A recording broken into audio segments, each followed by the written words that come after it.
Bonjour à tous. Euh, J'espère que vous allez tous bien. On revient pour une nouvelle vidéo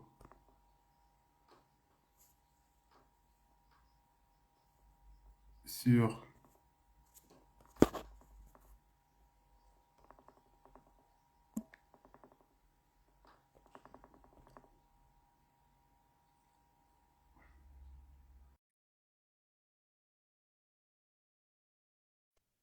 la concentration. Pour rappel,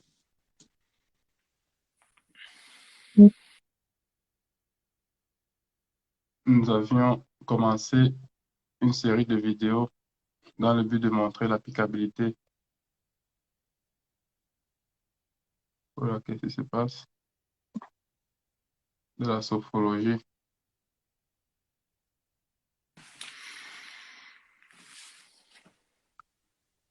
pour les problématiques de Monsieur Tout-le-Monde. Ah, Monsieur Valentin il est là. Comment ça va? Bien, et toi? Hop, on va modèle peut-être.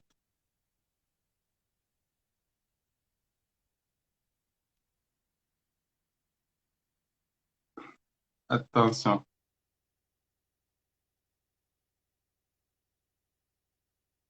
Euh,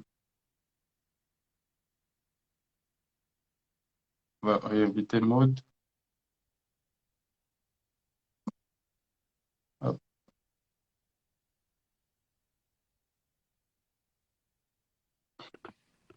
Ah, Ah, du coup, on a plus Valentin. ça va? Ça va et toi? Très bien. Je réinvite Valentin. Vas-y.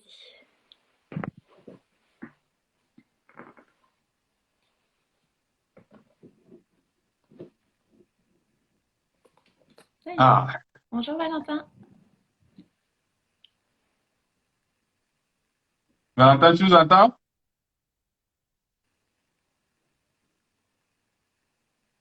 Non. Il est pas- Non, visiblement pas.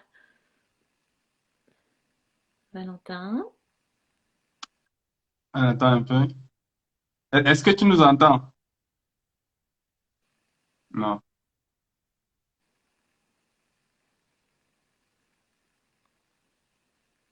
On t'entend, on te voit remuer les lèvres, mais on t'entend pas. Alors que ça marchait tout à l'heure. Ouais, je vais le réinviter. Hop.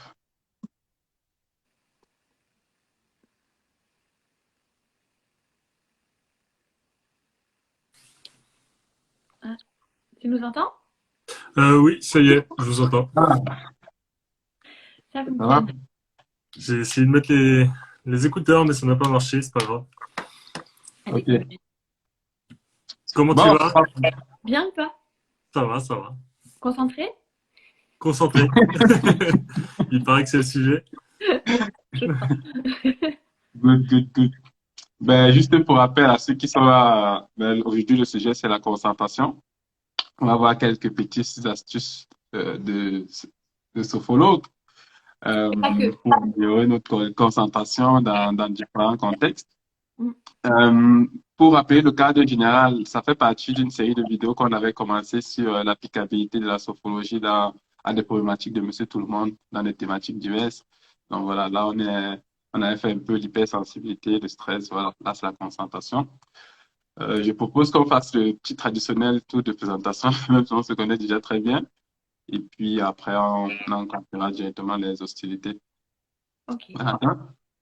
Ok, bah écoutez, pour ceux qui ne me connaissent pas, moi c'est Valentin, j'ai 27 ans et je travaille à Cobain sur le projet de Grillage Mind depuis quelques temps.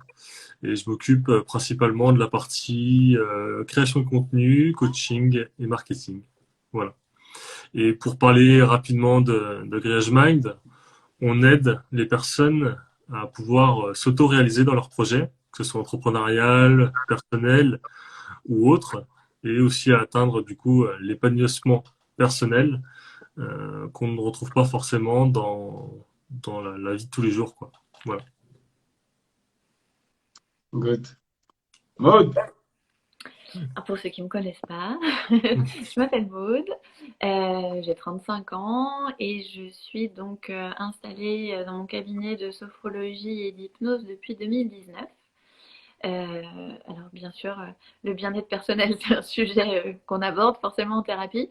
J'ai pas forcément de spécialisation. Après, il paraît qu'on attire à soi les gens qu'on a envie d'accompagner. Et je travaille beaucoup avec des hauts potentiels, hypersensibles, adultes et enfants. Je dirais que là, j'ai pas de, la sphère est assez large. La concentration aujourd'hui, c'est un thème qu'on aborde, je dirais, chez quasiment tout le monde, que les parents aiment beaucoup aborder pour les enfants dans des problématiques scolaires, mais finalement que les adultes abordent souvent de façon un peu différente en parlant de charge mentale, en parlant de procrastination, de tout ça, et finalement on en arrive à travailler la concentration. Donc c'est un sujet qui, qui est assez large et qui regroupe finalement beaucoup d'infos. Et donc voilà, on traite quasiment toujours dans un accompagnement un peu de concentration. Ça, c'est bien ça. On aura le temps de rentrer un peu plus dans les détails tout à l'heure. Mais ça s'annonce très intéressant. Moi, c'est Aubin, 32 ans. Donc, voilà, bah, on doit déjà un peu donner quelques détails sur VH-Mind. Pour compléter juste ce qu'on fait, en fait, c'est qu'on part du principe que, voilà, il suffit pas de savoir ce qu'il faut faire pour le faire. Et que, voilà, l'homme est multidimensionnel. Il a besoin d'outils différents à différents moments. Ça peut être des outils de psychologie par mois, ça peut être des assistants par mois, ça peut être des outils d'entrepreneuriat. Et l'idée, c'est que pour l'aider au mieux, il faut déjà comprendre profondément comment est-ce qu'il fonctionne. Si on ne connaît pas comment est-ce qu'il fonctionne, ben, on ne sait pas où agir. Donc, c'est pour ça qu'on travaille un peu sur cette problématique autour du bien-être et en même temps de l'entrepreneuriat. Euh, OK. Je propose donc qu'on rentre directement. Comme ça, voilà, je vois Valentin qui est un peu chaud là. Je te laisse poser la première question. Ok, mais du coup, vu que le sujet aujourd'hui c'est la concentration, j'aimerais que tu nous dises, Maud, pour toi, qu'est-ce que la concentration? Alors, il y a plusieurs types de concentration, si on peut dire ça comme ça. En fait, on est tous capables d'être concentrés, en tout cas d'être attentifs à des événements. Euh, je dirais que c'est un phénomène naturel qui arrive quand on a une stimulation ou un bruit ou cette attitude qu'on peut avoir face à une pub dans la rue ou à la télé où on va être capté. Donc en fait, l'attention, c'est ça, c'est d'être capté par quelque chose. Ça, on y arrive tous. Mais finalement, on est presque dérangé parfois par cette Hmm. attention-là, alors que ce qu'on essaye de travailler, c'est plutôt l'attention décidée. C'est-à-dire, là, on est vraiment sur de la concentration, c'est-à-dire de pouvoir poser son attention et la maintenir. La concentration, c'est ça. Donc, on est tous capables d'être attentifs, mais il faut arriver à à la figer et à la maintenir sur quelque chose. Et on parle bien d'attention, on ne parle pas de corps. Je fais bien la différence parce que souvent, notamment chez les enfants, on demande à un enfant d'être attentif, d'être concentré, en lui demandant d'être immobile. Et c'est là où, où on se rend compte de plus en plus, en France, on a encore un peu de travail à faire, que la concentration et l'immobilisme, c'est pas du tout la même chose. Et donc là, on va vraiment travailler ensemble la concentration, mais on va se rendre compte qu'on va utiliser le corps pour ça. C'est notamment des outils de sophrologie.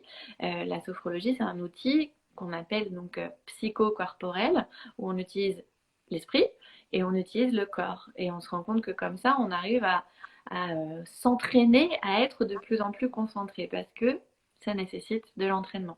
Il n'y a pas de baguette magique, il n'y a pas, il y a pas je rentre, je ne suis pas concentrée, je sors de consultation et je suis hyper concentrée pour toute la vie. C'est pas comme ça que ça marche. La concentration, c'est vraiment quelque chose qu'on va chercher à entretenir et à perfectionner au fur et à mesure, comme on pourrait s'entraîner dans le but d'un marathon. Si vous voulez, on va pas se mettre à courir comme ça. Tiens, aujourd'hui, je décide de courir, je commence par un marathon. Il y a peu de chances d'y arriver quand même, à avoir vraiment un gros mental. Il y en a qui essayent, hein. Ça, c'est Voilà, ça, bah, c'est moi, je vais ça. y aller le premier. Hein. Moi, j'y vais pas. Mais l'idée, c'est ça, c'est vraiment se dire, ok, aujourd'hui, je me rends compte que j'ai des problèmes de concentration, on verra lesquels. Tous les problèmes sont différents, on n'est pas tous pareils face à la concentration. Et c'est de se dire, voilà, aujourd'hui, je décide de faire un pas pour être de plus en plus concentré et tous les jours, je vais mettre en place des petits outils. Ça prend pas beaucoup de temps, mais c'est vraiment dans la régularité de la pratique qu'on se rend compte qu'il y a de bonnes améliorations. Donc c'était l'objet du live aujourd'hui, c'est on va partir de chaque difficulté de concentration qui est propre à chacun et pouvoir proposer des outils en face que vous pourrez reproduire. Donc là, c'est vraiment, aujourd'hui, on voulait ce live très pratico-pratique. Il n'y aura pas beaucoup de théorie parce que j'ai pas grand chose de plus à vous dire sur la théorie que la concentration, c'est votre cerveau, le cerveau, c'est un muscle, et le muscle, ça s'entretient. Good, good.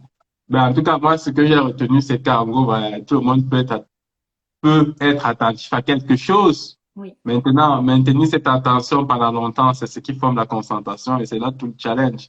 C'est ça. Et bizarrement, ça me rappelle qu'à l'école, voilà, on nous disait tout, restez concentrés, soyez concentrés. Mais on te dit jamais comment il faut faire. Jamais parce qu'on ne sait pas forcément, les maîtresses ne savent pas forcément. Il y a des choses que maintenant on commence à connaître. On sait par exemple qu'il faut des temps de pause pour être concentré. On ne peut pas être concentré en continu. Et d'ailleurs, il y a une étude qui est sortie il y a peut-être 2 mois par l'Institut Pasteur qui a étudié la capacité de concentration et d'apprentissage, parce que c'est souvent lié. Ils se sont rendus compte qu'au moment où on arrête d'essayer d'être concentré et d'apprendre, c'est là que notre cerveau tourne 200 fois plus vite. En fait, c'est au moment de la pause qu'il assimile tout le travail précédent. Donc c'est pour ça qu'il faut travailler régulièrement et faire des pauses pour que ça travaille vraiment sans qu'il y ait finalement rien à faire, quoi.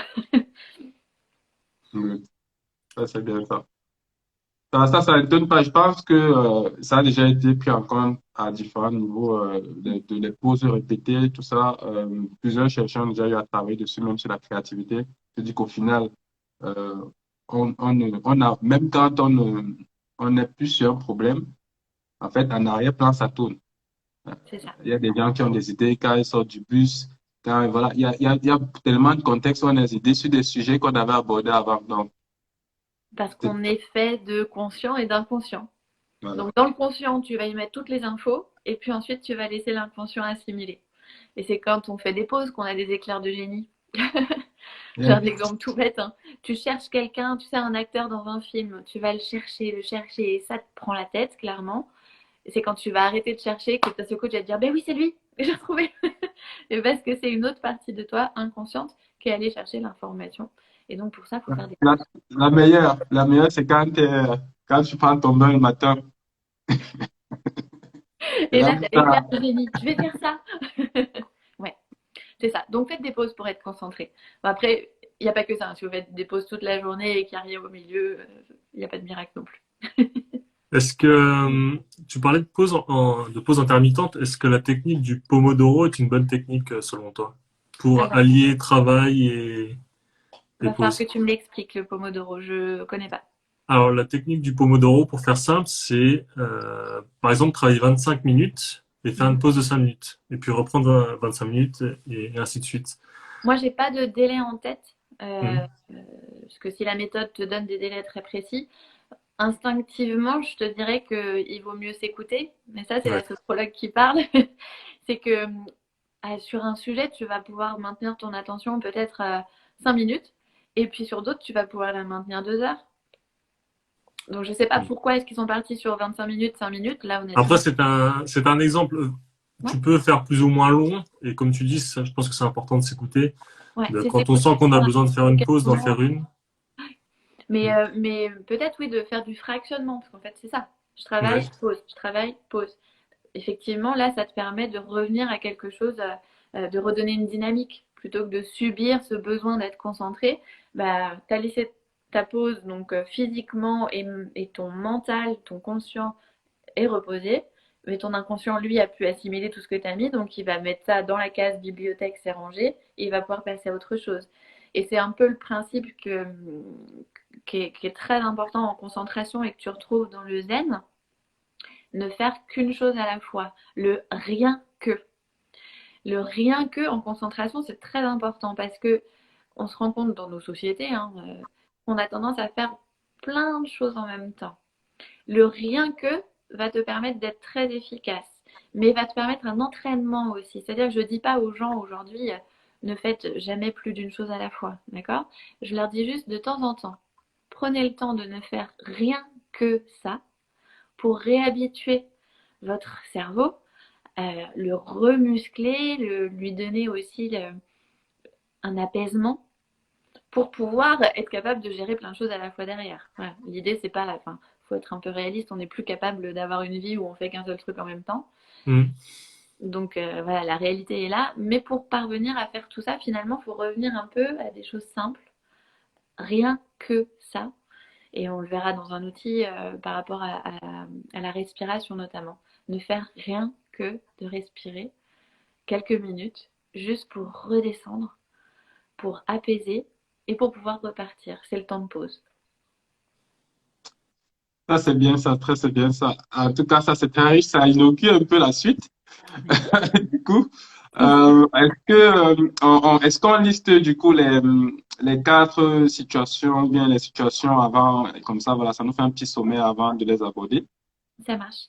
Alors, j'ai retenu dans les questions qu'on a reçues 4 thèmes de difficultés de concentration. Comme je disais tout à l'heure, on n'a pas tous les mêmes.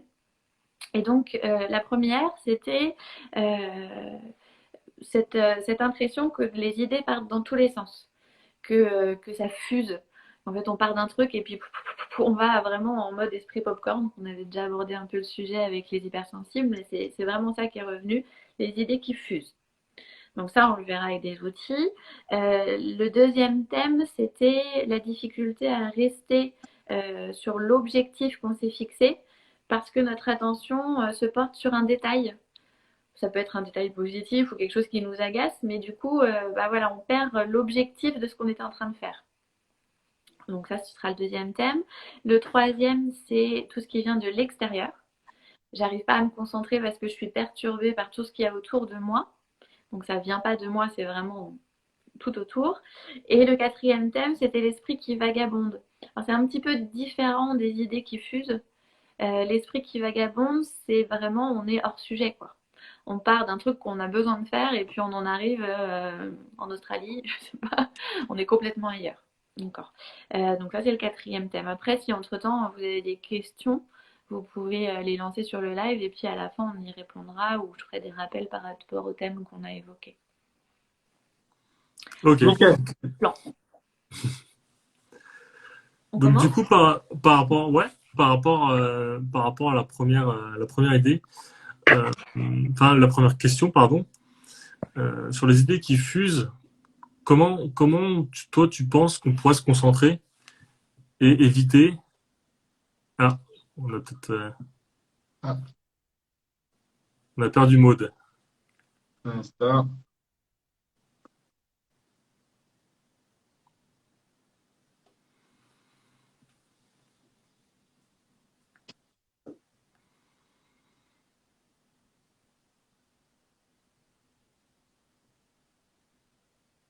Ah, Hmm. voilà, invité. Hop.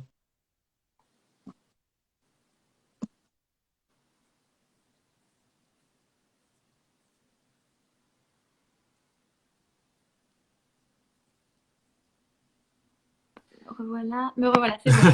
Vous entendez très bien. Donc par rapport aux idées qui fusent, désolée pour la coupure. Il n'y a pas de souci, c'est les Alors, aléas du direct, comme on dit. c'est ça. Pour les idées qui fusent, on en revient à ce que je disais tout à l'heure par rapport à la méthode Zen. C'est le rien que. Le rien que, c'est un entraînement de tous les jours, donc revenir à ne faire qu'une seule chose à la fois pour habituer l'esprit, le mental, à être concentré sur une idée, pour éviter justement de partir dans tous les sens. Donc pour ça, il y a un outil de méditation. Alors la sophrologie, ça englobe, c'est un cocktail, hein. Dans de la sophro, vous avez des mouvements du corps, vous avez de la méditation, vous avez du zen, vous avez de l'hypnose, de l'auto-training. Enfin, il y a vraiment beaucoup, beaucoup de méthodes, et notamment de la méditation. Et donc, ce qu'on voulait faire là sur ce live, c'était proposer des outils. Donc, si vous êtes OK pour jouer le jeu, je vous propose une méditation qui est très courte, qui est liée donc à la respiration. Il n'y a pas n'y a pas de difficulté à faire cette méditation, même pour un tout débutant. Ça prend quelques minutes et on va la pratiquer ensemble si c'est bon pour vous. Ok, allez. Oui. Alors, vous vous installez confortablement, mais l'idée c'est de pouvoir faire ça partout. Donc vous pouvez être assis, vous pouvez être On fait comme à la télé, comme ça? Non, Non? tu as juste besoin de te poser. Ok. La position adaptée, je dirais quand même, pour pouvoir respirer confortablement, c'est d'être bien aligné, donc d'avoir la tête dans le prolongement de la colonne vertébrale, de relâcher les épaules, de poser les mains, peut-être sur les jambes ou à côté de vous sur la chaise. Il y a des personnes qui méditent les yeux ouverts, mais je dirais qu'au début, c'est peut-être un petit peu plus difficile. Donc, si c'est plus facile pour vous, vous pouvez fermer les yeux. Et puis, vous allez commencer à observer le flux de votre respiration. Donc, simplement ressentir l'air qui circule dans votre nez, dans votre gorge, qui descend dans vos poumons. Et puis de ressentir le va-et-vient, de ressentir l'inspiration, l'expiration, et de ne faire finalement rien d'autre que ça. Vous pouvez rapidement percevoir que vos pensées vont commencer à vagabonder un peu. Ne soyez pas trop exigeant, c'est normal. Vous ne pouvez pas éteindre le flux des pensées. Par contre, vous pouvez les laisser passer, comme vous pourriez laisser passer des nuages. Vous les imaginez qui circulent et vous revenez poser votre attention sur votre respiration, sur les mouvements de votre cage thoracique, sur la température de l'air. Vous pouvez même peut-être percevoir l'humidité dans l'air et le bruit léger de votre respiration, comme si ce bruit pouvait prendre le dessus sur tous les autres bruits et vous permettre de rentrer encore plus à l'intérieur de vous, comme si vous fermiez les portes du monde extérieur.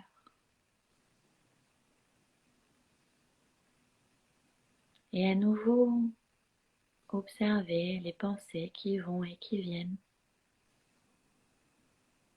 comme si vous étiez à bord d'un train et qu'au lieu d'essayer de poser votre attention sur un détail du paysage, vous laissiez juste votre regard se poser un peu plus loin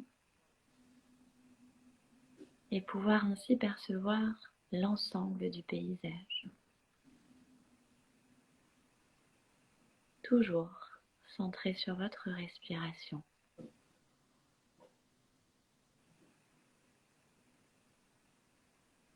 Et de pouvoir faire cet exercice tous les jours, de constater chaque jour que c'est plus facile et plus efficace, mais finalement,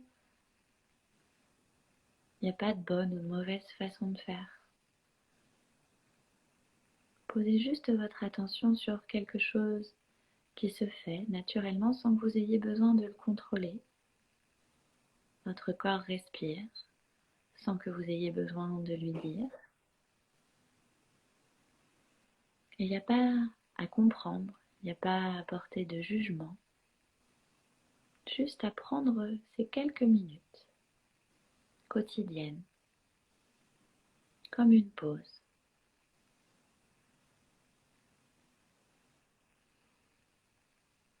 Puis vous allez reprendre une profonde inspiration et revenir à votre rythme de cette pause. Peut-être en bougeant vos pieds, en bougeant vos mains, en vous étirant. Vous pouvez bâiller, vous pouvez frotter votre visage pour vous redynamiser et puis ouvrir les yeux quand vous êtes prêt. Voilà. Ça va Valentin? Ça Nickel. va? Tu n'as pas frotté le visage, Valentin. Tu n'as pas frotté le visage. Pas obligé, si vous voulez. Oui, il y a des gens, c'est un peu comme quand on revient d'une sieste où on a envie voilà, hop, je suis bien là. Parfois, ça aide à revenir. Donc ça, c'est quelque chose que vous pouvez faire partout. Au début, il y a des personnes qui ont besoin de le faire dans le silence. Parce qu'on a l'impression que c'est plus facile de se concentrer, mais rapidement, essayez de le tester même quand vous êtes dans des environnements très bruyants. Je pense aux gens qui prennent les transports en commun, par exemple. C'est un outil qui est très efficace pour se sentir moins agressé par la foule, par le bruit des odeurs et tout ça.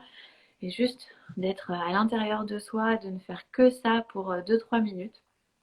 C'est relaxant, bien sûr, mais ça joue vraiment à relâcher votre cerveau et à lui permettre ensuite d'être plus efficace. Ben, merci beaucoup pour cette petite pause méditative. Donc ça, c'était pour les idées qui fusent. Après, on avait abordé donc le deuxième thème, c'était ce problème de perdre l'objectif et d'aller vers le détail. Comme si on ne pouvait pas faire l'un sans l'autre. Alors, il y a des gens qui ont plus de difficultés, effectivement, à voir l'objectif quand ils voient le point de détail. Mais je dirais que dans ce qu'on vient de voir là dans la méditation, déjà, vous avez une petite astuce. Quand vous êtes à bord d'un train, donc c'est la métaphore du train qui est très claire, hein, vous êtes derrière la vitre, si vous essayez de porter votre attention sur un détail, ça va trop vite. On le connaît tous, ce détail qui part trop vite et on n'arrive pas à fixer son attention. Alors que finalement, quand vous essayez d'avoir l'ensemble de l'image, vous percevez tout. C'est beaucoup plus facile parce qu'il y a une partie de vous qui est plus ouverte sur le sujet et en même temps, ça ne vous empêche pas de percevoir chaque détail. C'est-à-dire que je suis capable de dire au bord du train que j'ai vu le poteau, tel arbre, telle couleur, que au loin il y avait une voiture, un passant, un champ, des vaches, j'en sais rien. Et en même temps, je n'ai pas fixé mon attention sur une vache. Ok? Donc le travail déjà, c'est de se dire qu'on est capable de faire les deux. On peut voir l'objectif et le détail. Et pour s'entraîner à faire ça, il y a l'exercice précédent avec le rien que vous pouvez conserver bien sûr, mais je suis allée chercher dans des méthodes un petit peu différentes de la sophrologie que vous retrouvez beaucoup auprès des médecins et des spécialistes de la concentration, c'est la brain gym. Donc c'est la gym du cerveau. Et ça c'est facile à faire partout, enfants, adultes, c'est vraiment adapté à tout le monde, donc je vous en ai préparé quelques-uns, quelques exercices de brain gym. Quand je disais que je les ai préparés, c'est que je les ai dessinés pour vous les montrer. Après, ce sont des choses que vous pouvez faire sur papier ou que vous pouvez faire dans l'air. Vous allez voir. Je vous montre. Alors, le premier que j'ai choisi, c'est un exercice qui permet en fait de reconnecter le dialogue entre les deux hémisphères du cerveau. Parce que votre cerveau est fait en deux parties, pour ceux qui l'ignorent. Et donc, je vais essayer de... Voilà. Comme ça, on doit bien voir logiquement. Vous m'entendez toujours derrière ma petite feuille? On t'entend. Alors, le principe de la brain gym, c'est que vous partez avec vos deux index du point, soit en haut, soit en bas, voilà, et que vous suivez au même rythme des deux côtés la ligne. Tout simplement. Quand on le fait sur une ligne, c'est relativement facile. Quand on fait les deux en même temps, on se rend compte qu'on a besoin vraiment de connecter. On a autant besoin de voir le détail de notre propre ligne que l'ensemble du dessin pour être au même rythme et pas commencer à faire je suis ici et ici ou alors je suis sortie de ma boucle parce que je regardais de l'autre côté. Donc c'est vraiment un exercice qui est vraiment simpliste, hein. Mais quand vous faites ça, vous apprenez à votre cerveau à gérer le détail et le focus beaucoup plus large. Il y a, alors celui-ci, il est en miroir. Je ne sais pas si c'est très clair, ça c'est pareil. Vous voyez qu'en fait, il est en symétrie, c'est-à-dire que vous allez faire des mouvements qui vont être à l'opposé en miroir. Ou alors, vous pouvez faire exactement le même mouvement avec les deux doigts. Je ne sais pas si vous allez percevoir la différence. Vous voyez, là, il n'y a pas d'effet miroir. C'est exactement dans le même sens, mais avec les deux doigts. Et ça prend 10 secondes à dessiner un truc comme ça, hein. Vous le faites exactement comme vous voulez. Pour les enfants, vous pouvez commencer par des choses très simples. Une ligne droite, ensuite une ligne et un petit détour. Enfin, vous pouvez tout imaginer. Chez les tout petits même, on n'utilise pas les doigts qui sont encore un peu au niveau motricité, c'est compliqué. Donc, vous pouvez prendre des bouchons de bouteilles de lait, par exemple, des gros bouchons, et vous faites glisser le bouchon avec le doigt le long de la ligne. Donc, ça leur donne une motricité et c'est plus facile, quoi, pour pas les décourager, parce que ça peut être... l'idée, c'est pas de les mettre en défaut. Justement, c'est de leur montrer qu'ils y arrivent et qu'ils vont y arriver de plus en plus facilement. Donc ça, vous pouvez le faire sur du papier. Et vous pouvez l'imaginer aussi dans les airs quand vous sentez qu'à un moment vous êtes déconcentré sur une situation, de prendre une minute et voilà, je suis au même rythme et je retravaille à connecter en fait les deux parties de moi-même, de mon cerveau. Donc ça c'est de la brain gym, vous en avez à l'infini. Si vous n'avez vraiment pas d'imagination, Internet est votre ami, hein, vous en trouvez plein des dessins de brain gym sur Google, YouTube, Pinterest, tout ce que vous voulez. C'est très facile et très très efficace. On en verra un autre tout à l'heure pour une autre problématique, mais là pour connecter sur le focus et l'objectif, c'est vraiment la double ligne et soit miroir, soit le même chemin. Ça, c'est hyper important parce que je vois le nombre de contextes où, en fait, t'es amené à, tu vois, quand tu fais des projets, différents projets, et il y a toujours un élément qui va être plus urgent que l'autre. Et sauf que tu as besoin de travailler là-dessus en gardant la grande vision en tête. Et par moment, tu l'oublies. Elle sort de ton champ tellement tu es accaparé. Parfois, l'objectif, en plus, tu l'as pas choisi. C'est-à-dire qu'on te met un objectif et c'est à toi de déterminer les étapes.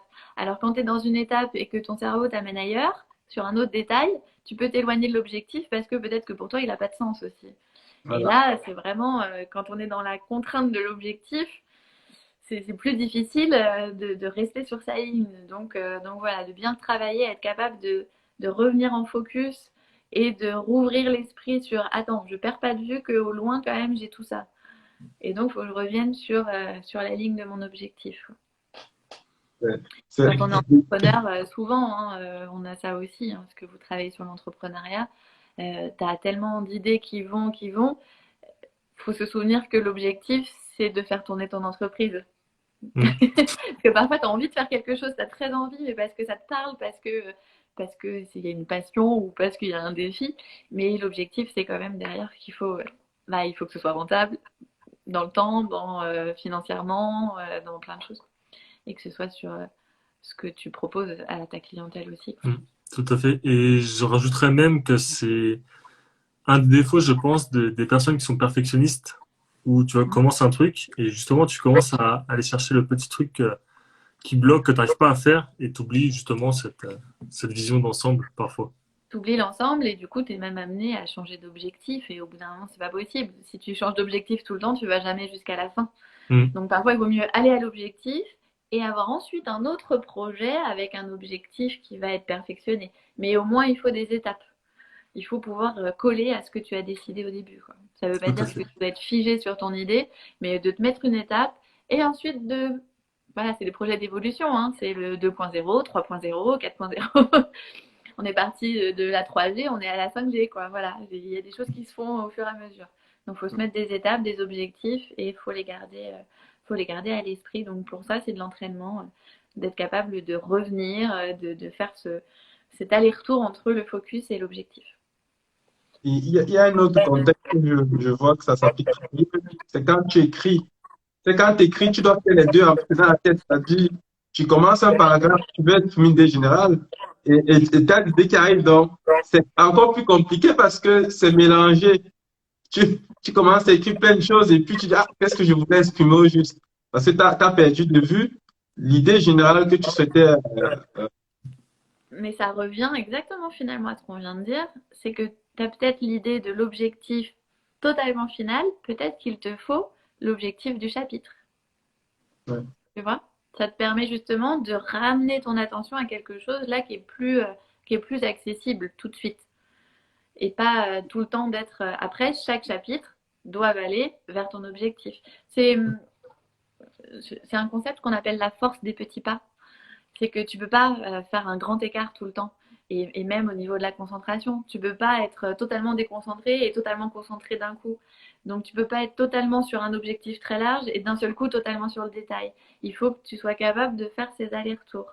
Et donc de mettre des étapes, c'est beaucoup plus facile comme ça. Ok. Voilà, Excellent. un autre outil.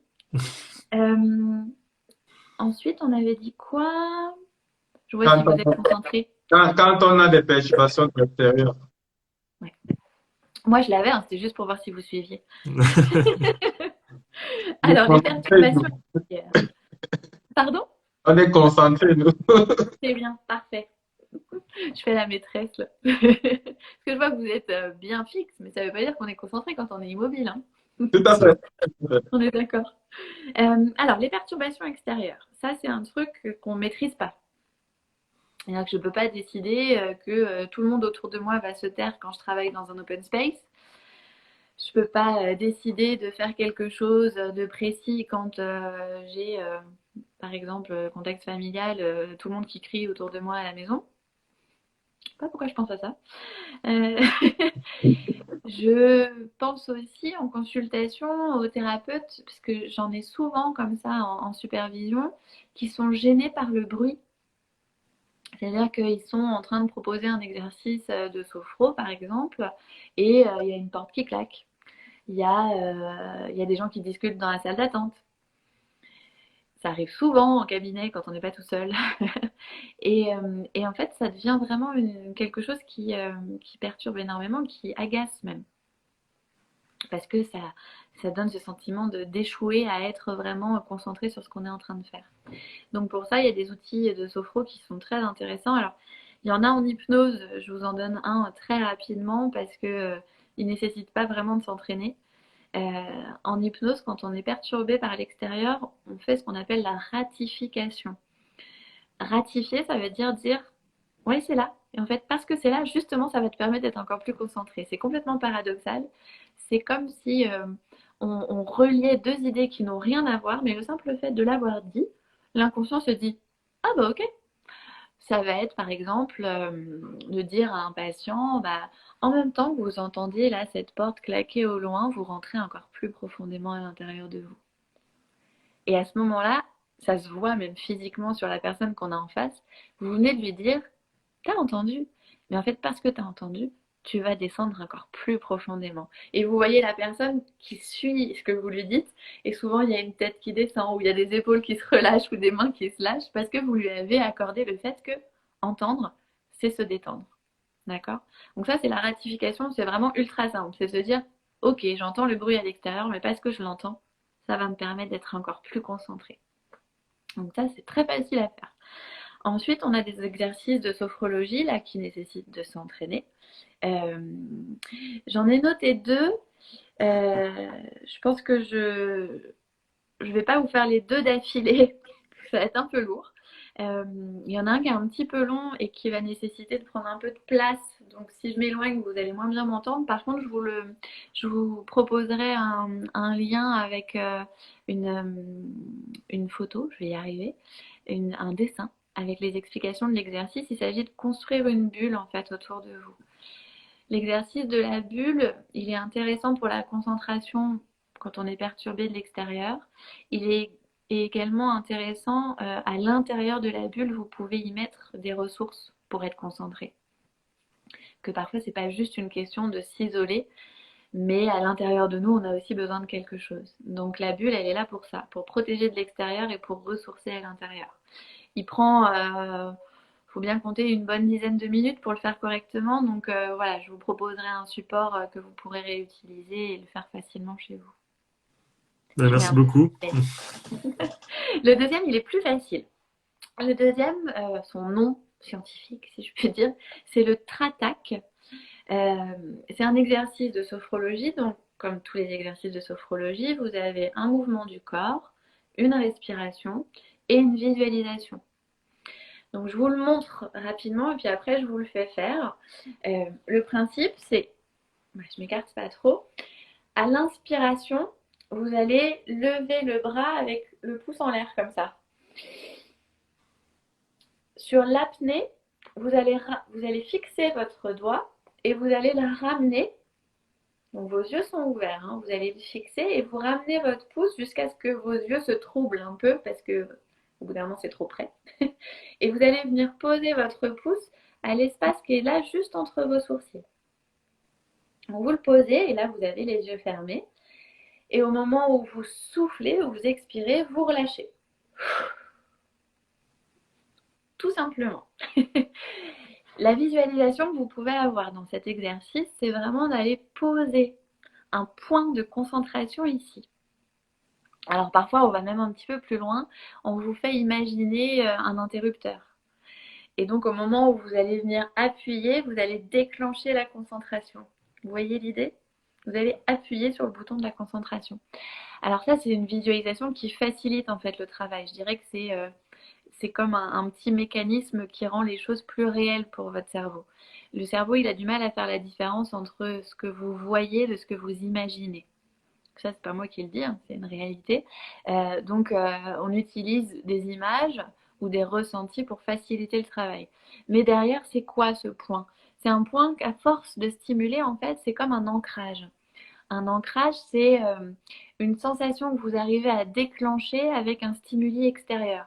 Donc, j'arrive, parce que je sens mon doigt se poser, à ressentir la concentration. Pour expliquer l'ancrage, souvent, je donne un exemple qui est très simple, l'exemple de l'escalator. On sait tous ce que c'est qu'un escalator. On sait tous que quand on pose le premier pied sur la première marche, on est emporté, donc on a une sensation de mouvement. Maintenant, vous montez sur un escalator en panne, vous avez exactement la même sensation.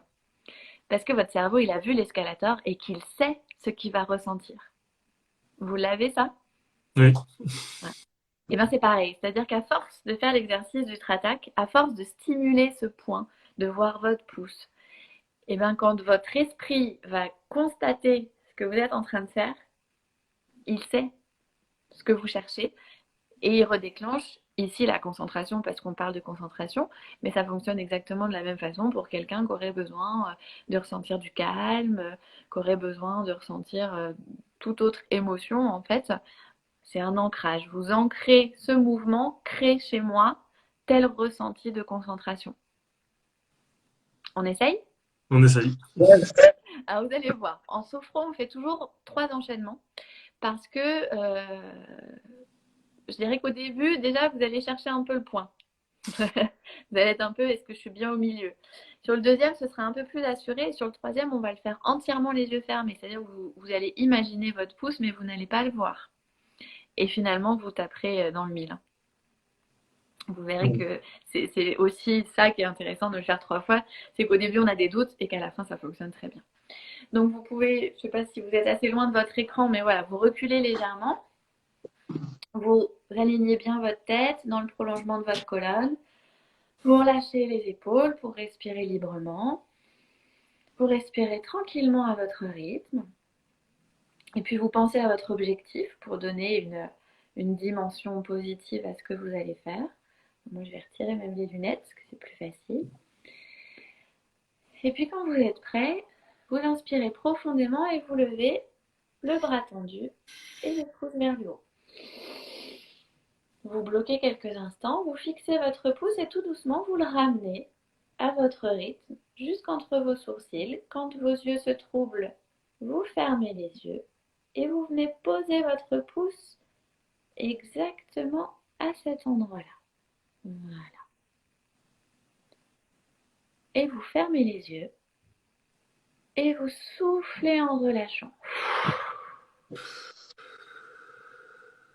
Voilà, et tu relâches ton bras, tu relâches ta main, exactement. Ok. Vous pouvez garder les yeux fermés et juste continuer à ressentir le point de contact. La sensation de votre pouce sur votre front. Voilà, et vous ouvrez à nouveau les yeux. Et on recommence une deuxième fois. Vous inspirez profondément par le nez, vous levez le poing, le pouce. Et vous ramenez à votre rythme le pouce jusqu'entre vos sourcils. Quand vous êtes suffisamment proche, vous fermez les yeux et vous posez sur le point de contact quelques instants.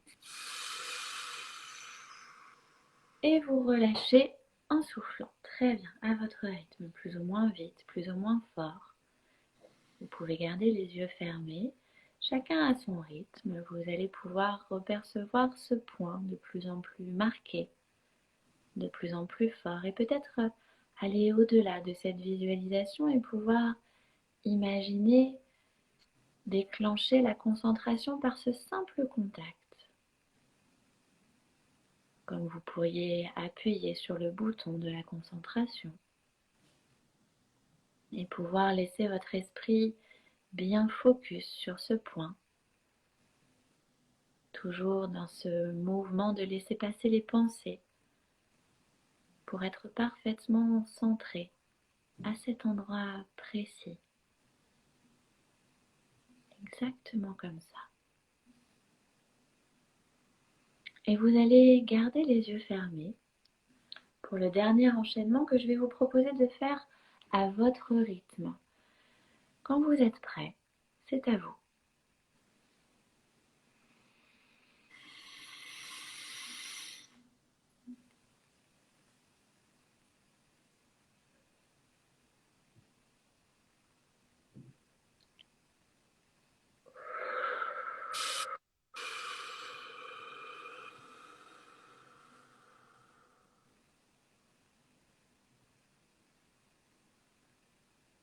Voilà, chacun à son rythme. Et continuez de ressentir cette concentration qui se pose exactement à l'endroit que vous avez décidé,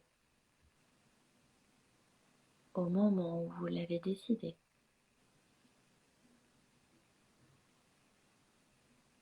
En pouvant simplement apprécier les ressentis sur ce point, mais également les ressentis dans l'ensemble de votre corps, sans jugement, sans chercher à comprendre, juste à explorer les sensations physiques, les pensées, les émotions, et de pouvoir vous dire que vous allez pouvoir simplement redéclencher cette concentration en venant régulièrement stimuler ce point de contact, cet ancrage de la concentration que vous venez de créer. L'exercice est à présent terminé, vous pouvez ouvrir les yeux à votre rythme. Ça va? Très bien. On va ressortir de ce live où on va être complètement zen. La concentration et la zénitude, ça va bien ensemble. Hein. En général, quand on est énervé, on a du mal à se poser. Donc, ramener du calme, quelque chose à son rythme. C'est-à-dire que le calme, il est différent pour chacun. Hein. Mais d'être à son rythme. Et c'est ça qui est prôné en sophrologie. C'est qu'on ne vous dit pas faut être tout mou ou faut rien faire ou faut être comme ça. On n'impose rien, en fait. On vous dit, vous ressentez et c'est bien comme ça. Il n'y a pas à chercher à faire mieux, il n'y a pas de bonne ou de mauvaise façon de faire en sophrologie. Il y a juste à faire quelque chose et à voir ce qui se passe. Et en fait, ce qui se passe vous amène toujours à autre chose, à une amélioration ou à constater que ça, c'est pas pour vous. En sophro, on a suffisamment d'outils à mettre dans votre boîte à outils pour que vous trouviez les vôtres. Donc là, je vous en ai proposé un, je vous en enverrai un autre. Il y en a peut-être un que vous allez trouver très efficace et l'autre, vous allez vous dire, il n'est pas pour moi. Et si les deux fonctionnent, très bien, tant mieux. Mais voilà, il y a des exercices, même nous en tant que sophrologue, et je pense que j'en vois quelques-uns là qui sont connectés, il y en a qu'on n'aime pas, mais qu'on continue à proposer parce qu'on constate que chez les autres, ça fonctionne très bien. Donc voilà, il faut être juste dans la découverte, on explore, on observe ce qui se passe, on réessaye hein, quand même plusieurs fois pour être sûr, si c'est bien on le garde, si ça ne nous va pas, on ne garde pas. C'est aussi simple que ça. J'avais une question, Niama. Est-ce que c'est quelque chose qu'on peut juste réactiver avec de la visualisation? Parce que le fait physiquement dans un open space, je vois pas trop. L'ancrage, la visualisation, si tu veux, si tu reprends l'exemple par exemple de l'escalator, il est très puissant parce que tu es dans un grand mouvement. Donc la visualisation peut suffire. Et encore, tu vois, je pense que comme tout le monde, tu as besoin de poser le premier pied sur l'escalator. pour ressentir le mouvement même quand ça bouge pas. Donc il y a quand même quelque chose qui est un peu dans le corps. Et l'ancrage, c'est ça, c'est cette capacité de mettre dans le corps. On parle souvent d'ancrage avec la terre, tu vois, de ressentir le contact de tes pieds, c'est d'être ancré avec la terre. Donc là, je pense quand même qu'il faut garder ce contact physique et plutôt de trouver comment le faire dans un autre endroit. Si tu veux, quand tu vas redéclencher ta concentration dans le but de travailler en open space, tu vas peut-être le faire en dehors de l'open space. Après, au début, tu auras peut-être besoin de le faire très fortement avec ce mouvement-là. Une fois que ce sera bien ancré, tu pourras juste faire ça. Et ça, c'est OK. Tout va bien. Voilà. Je me concentre, je suis en train de penser à quelque chose, finalement, c'est relativement discret. Hein. Je veux dire, tu ferais ça, les gens ne se choqueraient pas. Tu peux le faire en fermant les yeux 2-3 secondes et te dire, OK, je le ressens bien, je retire mon doigt et je le sens toujours. Et c'est ça, en fait, que sur un premier enchaînement, vous n'avez peut-être pas encore. Maintenant, je te le dis, moi, quand je le fais, là, le point, je le sens toujours. Et après, à force, le simple fait d'y penser peut suffire. Mais l'ancrage, au début, c'est comme si tu devais le recharger un peu tous les jours. Il y a des ancrages qui sont différents. En sophro, on propose l'ancrage ici. J'ouvre un tout petit peu le champ des possibles. En hypnose, ce qu'on propose, c'est plutôt d'aller ancrer là où ça parle à la personne. On travaille, par exemple, un geste qui doit être un geste que tu ne fais pas d'habitude. C'est pour ça aussi que clairement, ça, tu le fais pas. Hein. Donc un geste que tu ne fais jamais, qui est relativement discret et qui est facile à refaire. Si je peux donner des exemples, mais il faut que chacun choisisse le sien. Vous avez le contact de 2 doigts comme ça. Mais attention, c'est pas si vous l'avez fait comme ça la première fois, après c'est pas comme ça. Hein. C'est vraiment exactement au même endroit. J'ai vu des gens faire ça, aller mettre leur pouce dans le creux de leur index. J'ai eu, je tiens mon poignet comme ça, et c'est le contact là de ma main qui serre mon poignet qui réactive. Il peut y en avoir plein. On fait des encres aussi sur le lobe de l'oreille. Alors tu peux même, et là teasing si un jour on le travaille, désancrer une sensation. Donc tu retires une encre et tu vas en poser une autre de l'autre côté. Tu peux vraiment tout imaginer. À partir du moment où tu stimules la sensation et qu'ensuite tu viens appuyer. Donc je stimule en étant hyper focus sur mon pouce. Je suis focus. Donc là j'ai la sensation d'être concentrée et j'y mets une stimulation physique. Et c'est comme ça que l'encre est la plus efficace. Après c'est à refaire régulièrement pour que ça devienne un automatisme. Donc pour répondre à ta question, il faut le faire physiquement. Alors ce que je préconise aux toilettes, hein, quand vous êtes au bureau et que vous n'avez pas d'autre endroit, bah, vous avez quand même le droit d'aller aux toilettes, je pense. Donc, vous allez vous mettre 2 minutes aux toilettes, vous faites votre exercice et vous revenez. Ça marche, ça marche. C'est des petits tips, hein, mais La suite que tu as donnée avant qui consistait à… Au final, on commence à le faire à la maison déjà. Ouais. Donc, quand on le fait à la maison, l'automatisme commence à se développer un peu. Et du coup, là, on peut prendre des trucs plus discrets sans forcément chez moi. Il y a quelque chose qui est important que je n'ai pas dit. Un exercice de sophrologie, mais même tous les exercices, hein, sont à faire quand vous n'en avez pas besoin. D'accord ? Pour que le jour où vous en avez besoin, ce soit efficace. Alors en formation, ce qu'on nous apprend, c'est surtout lié au stress, mais ça vaut pour tout. C'est que vous avez comme une échelle comme ça de stress. Donc ça peut être l'échelle de la concentration du coup. Peut-être qu'en temps normal, vous n'êtes pas concentré, vous êtes là. Si vous faites l'exercice que quand vous êtes dans cette phase-là, vous n'allez rien gagner. Alors que si vous le faites quand vous êtes là, vous allez gagner un tout petit peu à chaque fois. Et du coup, quand vous serez moins concentré, vous n'allez pas remonter jusqu'à la 0 concentration totale. Vous allez gagner encore un tout petit peu à chaque fois et donc vous remonterez moins haut, vous remonterez moins vite. En fait, vous perdrez votre concentration moins souvent et moins fortement parce que vous l'avez travaillé à des moments où vous n'étiez pas particulièrement déconcentré. Pour toutes les émotions, pour tout ce que vous avez envie de développer comme capacité, faites-le quand vous n'en avez pas besoin. Et comme ça, vous serez beaucoup plus efficace le jour où vous en avez besoin. Excellent, merci beaucoup. J'aime bien l'expression qui matérialise ça, l'effet cumulé. C'est dans plein de contextes que ça marche. Tout le temps. c'est vrai que voilà, des gens qui viennent vous voir, je fais des paniques, j'ai besoin d'outils pour gérer mes paniques. En fait, les outils, vous allez les utiliser avant d'être en panique. Parce que sinon, vous n'y arriverez jamais. Vous serez toujours dans je gère la panique, mais j'ai toujours ma panique. Alors que si vous le faites en dehors, bah, ce qui est le plus intéressant, c'est de ne plus avoir de panique derrière. Donc voilà, au lieu de travailler quand vous êtes déjà déconcentré, travaillez quand ça va, et comme ça, vous serez moins déconcentré. Donc ça, c'était les perturbations extérieures. Exactement. Et le dernier, Ben, l'esprit qui vagabonde. merci. J'avoue, là, j'ai séché sur la dernière. T'as eu Ah, une petite lueur, genre merde. là, on voit ceux qui regardent l'écran et ceux qui ont mémorisé le sommaire. Moi, je triche. J'ai une feuille. Alors, le dernier, c'est l'esprit qui vagabonde. Ça rejoint un tout petit peu, enfin, ça rejoint bien les idées qui fusent aussi. Mais là, parfois, c'est de vagabonder tellement loin que ça n'a plus aucun sens. Et ça, on le retrouve dans certaines pathologies aussi. Donc, on se l'est dit, hein, c'est pas adapté que à des gens qui veulent développer, être plus concentrés. C'est aussi pour les gens qui ont des réelles difficultés. Je pense à des pathologies type Alzheimer ou alors à des troubles de l'attention qui ont été diagnostiqués ou même les hauts potentiels qui ont tendance à partir complètement à l'autre bout du monde. Même si c'est pas une pathologie, la conséquence c'est ça, c'est que l'esprit vagabonde.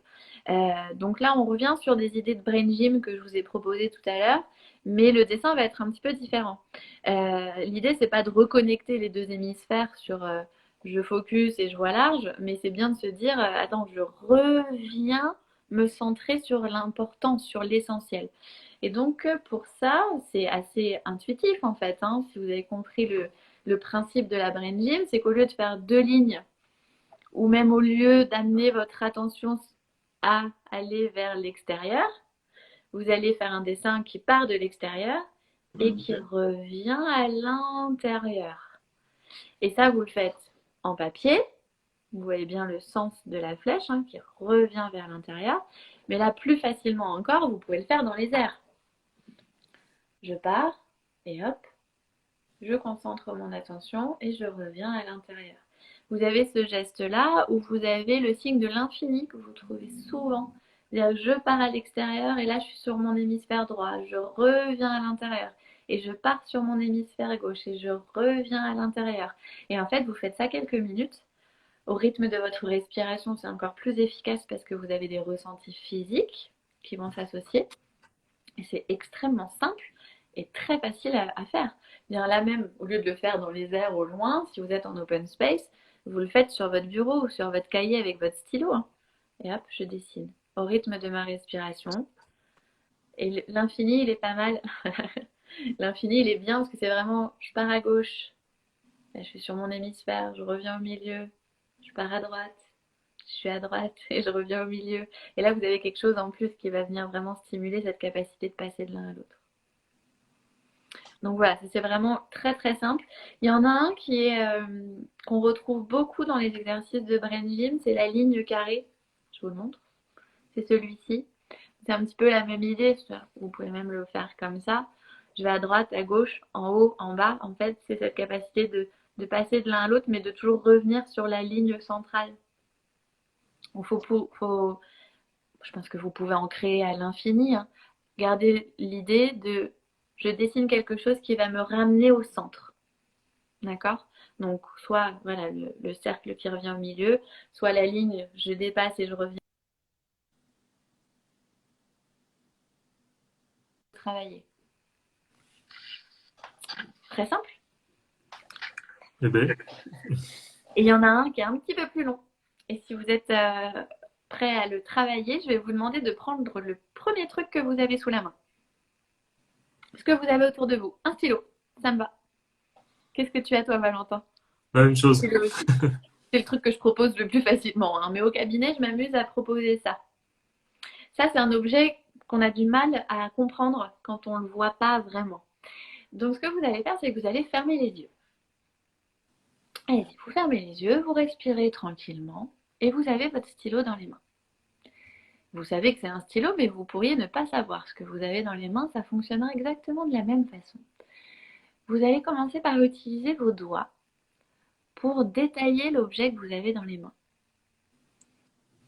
Donc allez ressentir sa texture, peut-être même sa température. Vous pouvez ressentir les petits détails de cet objet sur la pulpe de vos doigts. Ressentir son poids, sa densité, s'il est plein, s'il est creux.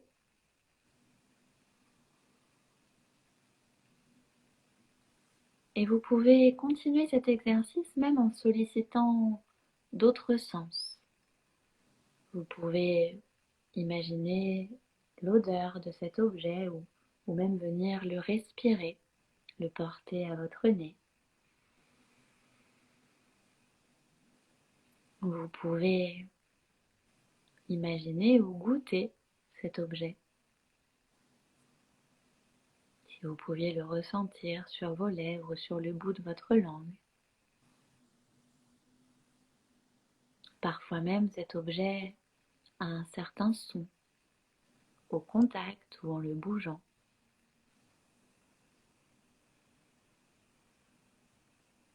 Et finalement, quand vous pensez avoir totalement tout observé avec vos 4 autres sens, vous pouvez ouvrir les yeux et ressolliciter votre vue pour constater l'objet qui est entre vos mains. Voilà. Mon Alors stylo, là, il n'a votre pas objet... Pardon? Mon stylo, il n'a pas beaucoup changé. Non, hein. C'est toujours le même. Alors ça s'y prête quand l'objet, vous ne savez pas ce que c'est. C'est amusant de se laisser un peu, de proposer à quelqu'un de vous le faire faire, en fait, de vous donner un objet dans les mains quand vos yeux sont déjà fermés et de vous rendre compte que votre esprit il part hyper loin. Là, vous êtes un peu dans le mental parce que vous savez ce que vous avez dans les mains. Mais quand vous ne savez pas, vous pouvez même aller chercher une couleur. Vous pouvez vraiment projeter en fait votre concentration sur les moindres détails de l'objet. Quand on est petit, c'est un jeu que vous avez sûrement fait, on s'écrit quelque chose dans le dos avec le doigt. Et vous vous rendez compte que quand vous ne voyez pas ce que la personne fait, ça fait appel à beaucoup d'autres sens. Et finalement, vous comprenez par le toucher là. Et vous êtes hyper concentré sur ce que la personne est en train d'écrire dans votre dos. Et ça se prête à beaucoup de situations, ça. Juste quand vous constatez qu'à un moment, vous partez dans tous les sens, vous revenez poser vos sens. En fait, le but de cet exercice, c'est vraiment de réactiver vos sens et d'observer que grâce à vos sens, vous êtes hyper concentré. Et ça, vous pouvez le faire facilement au travail, hein. Vous prenez le stylo que vous avez sous la main, vous le détaillez avec vos sens et vous allez vous rappeler que vous êtes capable d'être focus. Et plus vous le faites, on est toujours sur l'entraînement, plus vous le faites, plus votre cerveau a l'habitude de le faire et plus votre capacité de concentration va augmenter. Ça s'appelle l'objet de concentration. Ça porte bien son nom. Je trouve aussi. Ouais. Donc voilà, les 5 sens. On l'oublie, mais en fait, c'est grâce à eux qu'on se concentre. Je vais vous donner un exemple très très simple, mais qui est très parlant. Vous vous imaginez le soir, dans votre lit, donc il n'y a plus de lumière, il n'y a pas de bruit, il ne se passe rien, et d'un seul coup, il y a un bruit dans la maison. Vous ne voyez rien, et la première chose que vous allez faire, c'est de stopper votre respiration. Vous allez faire parce que ça va vous permettre d'utiliser encore plus votre oreille. Vous ne voyez pas, vous ne sentez pas, vous ne touchez pas, mais vous entendez. Et donc là, vous arrêtez tout et hop, mon attention, elle est carrément hyper focus sur ce qui est en train de se passer. Donc vos sens, ils sont très importants et stimulez un maximum vos sens pour travailler votre concentration. Parce que c'est hyper efficace. Et c'est très simple. En fait, c'est un schéma, c'est un réflexe. Voilà. C'est un réflexe. Pour être concentré, on se focalise sur un sens. Eh bien, Il y a 5 sens. maintenant. 5 sens, voilà. 5 sens, et si je dis pas de bêtises, tu nous as donné au cours de ce live 5 exercices aussi. Je n'ai pas compté, je te fais confiance. Et il me semble, pour résumer, on a parlé au début quand les idées fusent du rien que, pour éviter de trop se disperser, pour éviter de se concentrer sur un détail et ne pas oublier l'objectif. Tu as pris l'image du train pour éviter de rien oublier. C'est ça. Pour tout ce qui est la brain gym aussi, du coup. La brain gym, ouais. Je sais plus par rapport à quelle question c'était exactement. Pour le coup, tu peux l'utiliser dans le détail et l'objectif pour garder la ligne en vue. Oui, voilà. Tout à fait. Et puis après, il y a l'exercice de pouce que j'ai bien aimé. si je dis pas de bêtises, tu peux, du coup, quand tu fais ça, tu peux ancrer la concentration, ça peut être le calme, ça peut être plein de choses en fait. L'idée, c'est de stimuler la sensation avant. Alors là, on a parlé de concentration, donc on savait sur quoi on travaillait. Et puis, quand on se concentre sur le pouce, c'est déjà l'intention. Après, si vous voulez travailler une autre émotion avec cet exercice, plongez-vous dans un moment en imagination où vous ressentez cette émotion-là, ce que vous voulez travailler. Et ensuite, faites le mouvement dans votre visualisation. Comme ça, vous avez la sensation et vous venez ancrer la sensation par le geste. Comme ça que ça fonctionne. Nickel. Et du coup, le dernier, l'objet de concentration. Pour les curieux, ça, c'est un objet qui est hyper intéressant. Alors, ce n'est pas pour le côté spirituel, je ne sais pas si vous le voyez bien. C'est un homme qui est recroquevillé sur lui-même en tailleur, qui a la tête dans ses mains. Moi, je ne vois pas. Ouais, c'est bon, je le vois. Tu vois? Ok. Dans la tradition de cet objet, je l'aime beaucoup parce qu'en fait, c'est un objet que vous avez chez vous. Vous écrivez sur un papier ce qui vous perturbe, ce qui vous empêche, vos freins dans la vie ou peut-être des problèmes de concentration. Et sur ce petit papier, en fait, vous allez le glisser sous cette sculpture, ce penseur, et c'est lui qui va s'en occuper. Vous sortez de votre tête ce qui pose problème et c'est lui qui va le gérer. C'est une métaphore. C'est un peu comme l'exercice d'écriture automatique. On demande. Vous faites sortir, exactement. Ouais. Ça permet de plus avoir ça dans la tête qui pose problème. Ça permet d'évacuer l'émotion associée au problème. Du coup, d'être plus calme. Exactement. De pas être envahi par ça. Et donc, ça peut être le manque de concentration. Voilà, je lâche prise et je mets en place les bons outils pour entretenir ma concentration, pour muscler mon cerveau et j'ai confiance en moi parce que j'ai lancé les bons outils et j'ai la bonne méthode et quoi qu'il arrive, j'ai de l'amélioration à chaque fois que je pratique. Good. Merci beaucoup. Il n'y a pas de quoi, avec plaisir, c'est toujours un plaisir. On avait dit que à la fin de ces 4 situations qui sont revenues très souvent, s'il y a des questions supplémentaires, que ce soit pour les auditeurs, même toi, Valentin, pas tout en as. Moi, j'en ai pas vu passer. J'en ai pas vu passer dans le live. Valentin, tu as des questions supplémentaires relatives à la concentration? Non, moi j'en ai pas vu sur le live non plus. Et personnellement, ça va? Comment? Et personnellement? Personnellement, j'en avais peut-être une, c'est comment rester concentré quand on est submergé en fait, quand on a l'impression qu'on a plein de choses à faire. Ça se rapproche un petit peu des idées qui fusent. Ouais. C'est un peu comme si là, c'était un peu les idées qui fusent et qui venaient de l'extérieur en fait. C'est un peu un mélange des deux. Ouais. C'est comment tu fais pour rester concentré sur ce que tu dois faire sans te sentir obligé de tout faire en même temps. Alors voilà, tu viens de le dire. Il y a quelque chose qui est très important là dans ce que tu présentes comme question, que je perçois en tout cas, c'est la part émotionnelle. Tu es submergé, tu es obligé. Tu viens d'utiliser 2 mots qui sont assez forts.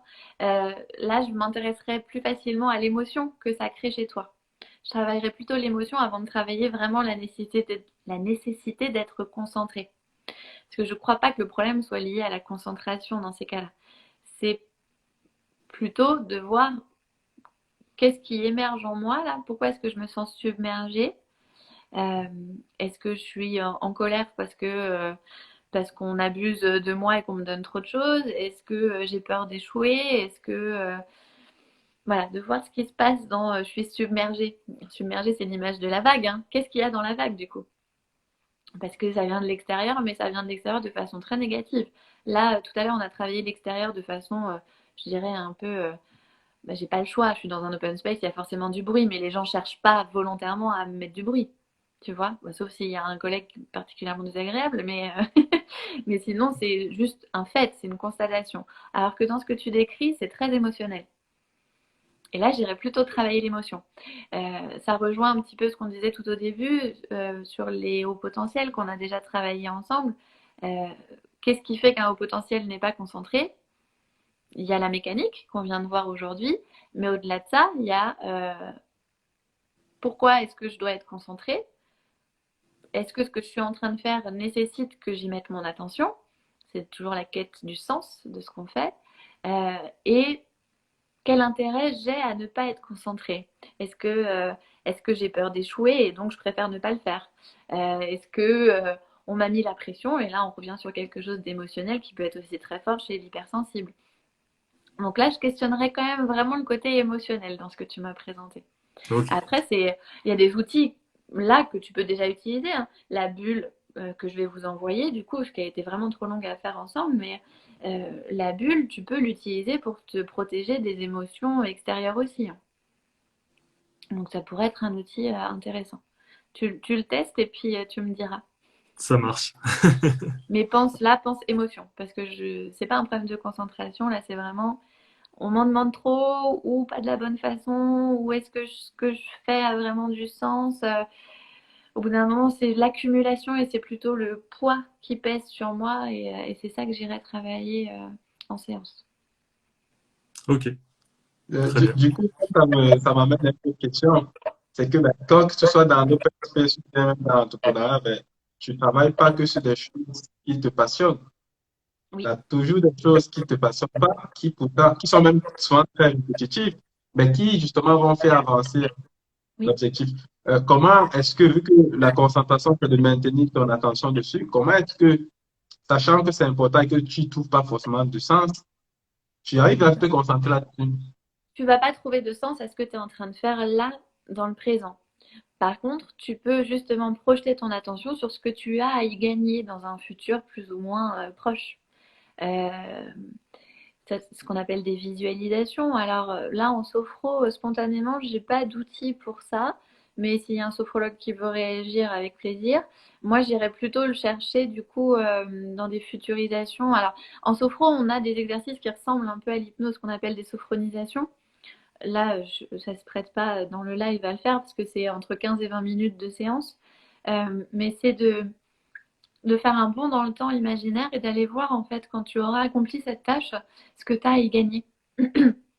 Donc c'est peut-être bah écoute, ça y est, c'est fait, donc j'en suis débarrassée, et tant mieux, mais ça peut être un peu plus profond que ça.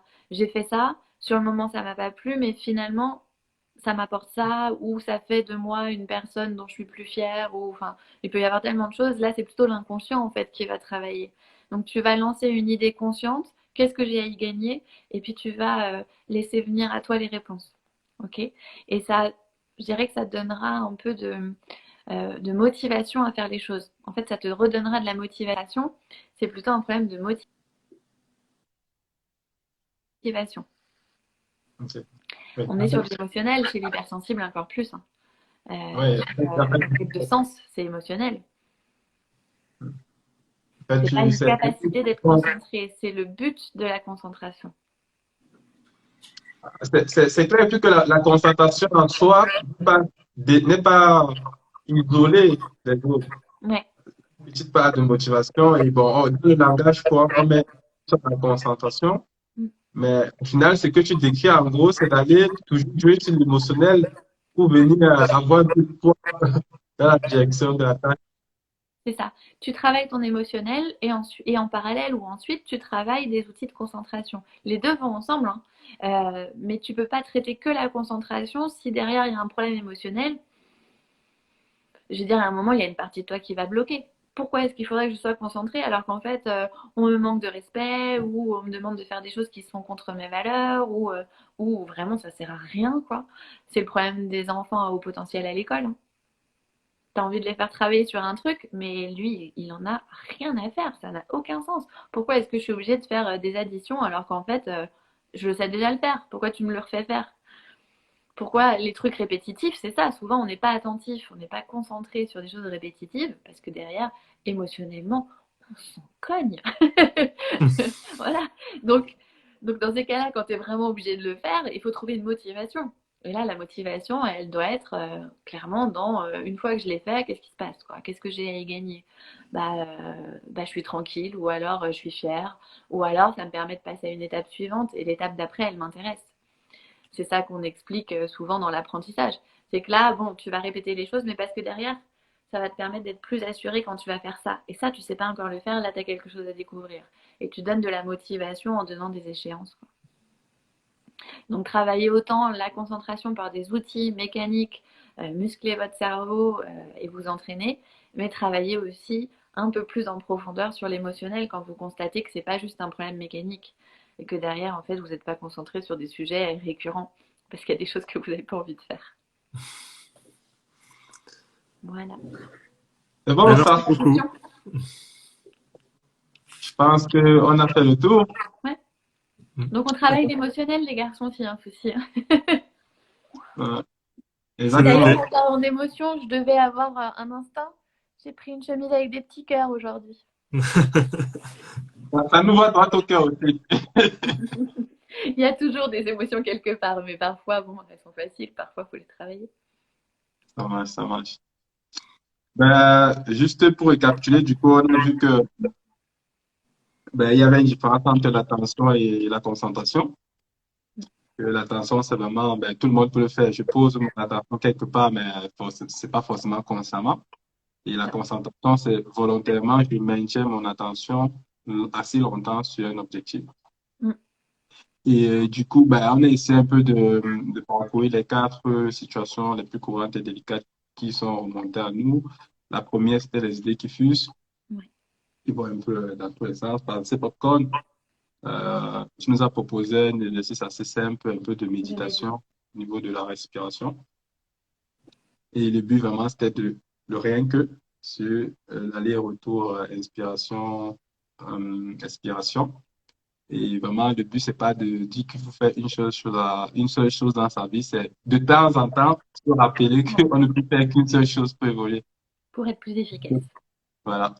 Après, on a parlé d'une deuxième situation. Et là, tu nous as proposé la brain gym. Mm. Là, c'est quand on a du mal à associer le détail qu'on fait maintenant avec un objectif. Il y a pas mal de contextes qui s'y prêtent, Mm. que ce soit dans l'entrepreneuriat ou bien dans le travail. Et la brain gym, en fait, le but, c'était de reconnecter les 2 hémisphères. Il y avait plusieurs exercices qui étaient plus ou moins variés. Certains étaient symétriques, d'autres ne l'étaient pas. Mais l'idée, c'était de dire, on va essayer d'aller au même rythme en suivant sur la ligne avec les 2 stylos, si je peux dire ça comme ça. Mm. Pour plus de détails, Google est notre ami. Le troisième cas, c'était pour le camp des perturbés à l'extérieur. Mm. Et là, tu avais l'exercice de la bulle que Je tout vous l'hôtel envoie. faisait, voilà. Et tu avais aussi l'exercice du pouce qui créait un Le ancrage attaque. voilà, au niveau du front. Ça, je pense que ça, je n'en avais jamais entendu parler. Je pense qu'on s'en souvient pas bien longtemps. Et, Si vous me laissez un peu de temps, je vous ferai un récap. Je posterai tous les exercices en ligne. nickel, ça marche. Et voilà, ce que j'ai surtout bien aimé sur celui-là, c'est qu'il a plusieurs variantes. L'important, c'est juste de développer l'ancrage chez soi, en tout cas, avant d'en avoir besoin également. Oui. Et le dernier cas, sur l'esprit qui vagabonde, que ce soit parce qu'on est hypersensible, HPI, TDAH, peu importe. Là, tu nous as proposé encore une brain gym Oui. de différentes natures, on peut dire ça comme ça. Mhm. Pour le reste, c'était plus ou moins des questions. Ah, l'objet de concentration. Les 5 sens. OK. L'exercice des 5 sens. Pour l'exercice des 5 sens, moi, ce que j'ai surtout retenu au final, c'est le dos. Mon objet maintenant, va être le dos. Parce qu'au final, tout ce que je ne peux pas toucher, en tout cas, la visualisation, pour moi, je suis plus à l'aise avec. D'accord. Par contre, il faut que ce soit sur quelque chose que je touche pas pour que mes 500, justement, soient obligés de s'activer. Très bien. Tu vois, tout Euh, s'adapte. ouais. Et ça, c'était pas mal. Et après, il y a eu la question de Valentin sur la nécessité ou pas de se concentrer quand on est submergé. Là, c'était plutôt une question émotionnelle. Et là, on Euh, travaille les émotions, ouais. voilà, et pareil, même pour la question que j'ai posée, la nécessité de travailler sur quelque chose qui est peut-être ennuyeux sur le moment. Pareil, trouver la motivation, l'émotionnel. Donc Mais là, dans tu as le sens, l'émotionnel et tu as le côté futurisation. Projette-toi dans ce que tu as à y gagner pour retrouver ta motivation. oui, ça, c'est Là, bien. c'est un exercice un peu plus long, mais on pourrait le travailler comme ça, hein, en Mm. sophronisation. Donc sur une séance, ça se fait très bien. Ben, c'est bien. Je pense que là, on est prêt. On est prêt pour se concentrer dans On est tout le reste. preneur de vos retours aussi pour ceux qui regardent le live, hein. Si vous testez les exercices, de nous dire là où ça fonctionne le mieux et puis là où vous avez des difficultés et on rebondit. Ok. Autre chose, n'hésitez pas à partager cette vidéo si elle vous a aidé. Ça, c'est une phrase que je dis pas souvent. Donc voilà, quel cas bénéficier, vous pouvez, voilà, n'hésitez pas à partager. Non, voilà. Donc, ok. Et sur ce, je vous dis merci à vous tous. Merci, à bientôt. Merci, bonne journée, à bientôt. Ciao.